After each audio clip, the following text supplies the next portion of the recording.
ಈಗ ಇಂದಿನ ಪತ್ರಿಕೆಗಳ ಎಣ್ಕುನೋಟ. 8 ಜಿಲ್ಲೆಗಳ 38 ಕಡೆಗಳಲ್ಲಿ ಲೋಕಾಯುಕ್ತ ದಾಳಿ. ರಾಜ್ಯದ 8 ಮಂದಿ ಭ್ರಷ್ಟ ಅಧಿಕಾರಿಗಳಿಗೆ ಬಿಸಿ ಮುಟ್ಟಿಸಿದ ಲೋಕಾಯುಕ್ತ. 21 ಕೋಟಿಗೂ ಹೆಚ್ಚು ನಗದು ಆಸ್ತಿ ಪತ್ತೆ. ಪೊಲೀಸರು ಭಯಮುಕ್ತ ವಾತಾವರಣ ನಿರ್ಮಿಸಿ.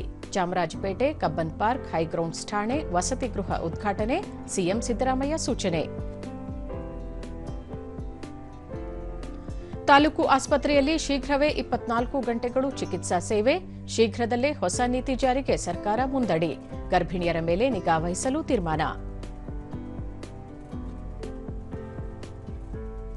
ಎಂಎಸ್ಐಎಲ್ ಆಕರ್ಷಕ ಟೂರ್ ಪ್ಯಾಕೇಜ್. ಎಂಬಿ ಪಾಟೀಲ್ ಚಾಲನೆ.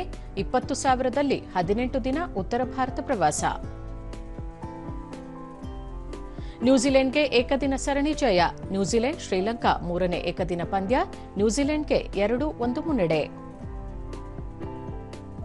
ಇವು ಇಂದಿನ ಪತ್ರಿಕೆಗಳ ಪ್ರಮುಖ ಸುದ್ದಿ. ಉಳಿದಂತೆ ತಿರುಪತಿಯಲ್ಲಿ ಕಾಲ್ತುಳಿತಕ್ಕೆ 6 ಬಲಿ. ವೈಕುಂಠ ದ್ವಾರ ದರ್ಶನದ ಟಿಕೆಟ್ ಪಡೆಯಲು ಮುಗಿಬಿದ್ದಾಗ ಭಾರೀ ನೂಕುನುಗ್ಗಲು. 25 ಮಂದಿ ಭಕ್ತರಿಗೆ ಗಾಯ. ಇಸ್ರೋಗೆ ಸರ್ಕಾರಿ ಶಾಲೆ ಪ್ರತಿಭೆ. ಬಾಹ್ಯಾಕಾಶ ಸಂಸ್ಥೆಯ 11ನೇ ಮುಖ್ಯಸ್ಥರಾಗಿ ಡಾ ವಿ ನಾರಾಯಣನ್.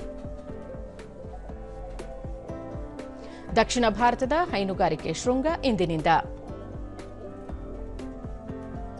ರಾಜ್ಯದ 4,873 ಗ್ರಾಮ ಬಯಲು ಶೌಚ ಮುಕ್ತ. ಕೇಂದ್ರದ ಮೆಚ್ಚುಗೆ.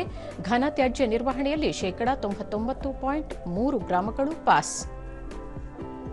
ಮಲೇಷ್ಯಾ ಓಪನ್ ಟೂರ್ನಿ ಪ್ರೀ ಕ್ವಾರ್ಟರ್ ಫೈನಲ್ಗೆ ಪ್ರಣಯ್ ಮಾಳ್ವಿಕಾ.